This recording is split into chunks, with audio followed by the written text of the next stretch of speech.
भन्नु भन्नु तपाईँ भन्नु के भनेको मोबाइल छुनु भने म हात हेलो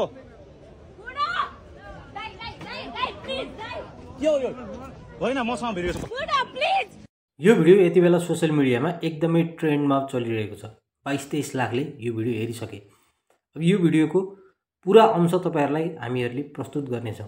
तर यो व्यवस्थाले नेपाली जनताहरुलाई चाहिँ बोल्ने अधिकार दियो, लेख्ने अधिकार दियो, सबै स्वतन्त्रताहरु दियो भनेर भनिएको छ नि, यो भ्रम चाहिँ चिर्न आवश्यक छ। किनकि यति बेला प्रहरी प्रशासनले केही गलत गरेको खण्डमा चाहिँ भिडियो खिचेर चाहिँ त्यो प्रमाणको रूपमा आफूसँग सुरक्षित राख्नका लागि मात्र भिडियो गरिदिए गर्दाखेरि प्रहरीहरुले यसरी दमन गरेका छन्। यो भिडियो पुरा हेर्नु होला है त।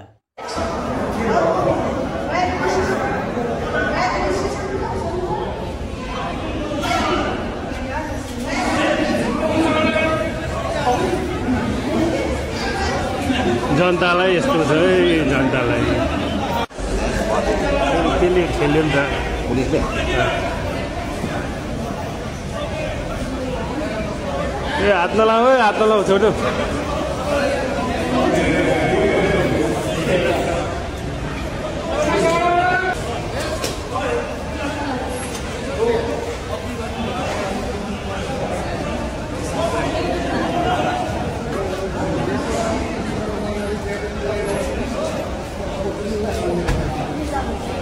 नेपाल पुलिसको ज्यादती, पुलिसको ज्यादती।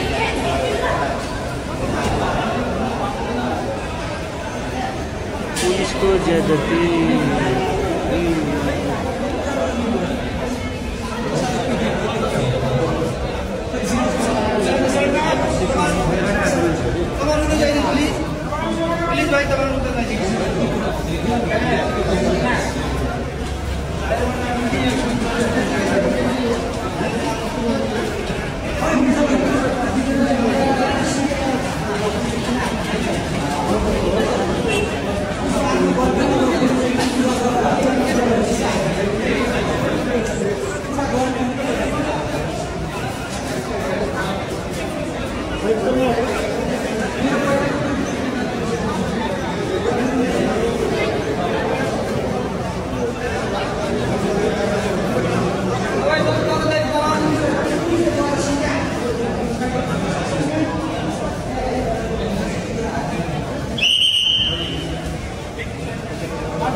यो भिडियो त तपाईहरुले हेरिहाल्नु भयो। यसमा खासमा के कारणले यो गरिएको, कसको गल्ती थियो त्यो प्रसंगमा हामी नजाउँ। यसमा चाहिँ सरसर्ती तपाईहरुले हेर्दाखेरि चाहिँ एउटा भिडियो फुटेज लिँदै गर्दाखेरिको अवस्थामा चाहिँ त्यो भिडियो किन लियो भन्ने हिसाबले चाहिँ हैन यहाँनिर उहाँ व्यक्तिमाथि चाहिँ यसरी चाहिँ प्रहरी दमन सुरु भएको छ र उहाँलाई चाहिँ कसरी चाहिँ एकदमै न्यून व्यवहार गरेर चाहिँ उहाँलाई चाहिँ हिर्काइएको छ, हैन पिटिएको छ, एक हिसाबले चाहिँ शारीरिक यातना दिएको छ, हैन। वैदेशिक रोजगारको क्रमबाट चाहिँ नेपालमा फर्कदै गरेका उहाँलाई चाहिँ यस्तो खालको व्यवहार गर्नु के उचित होला त?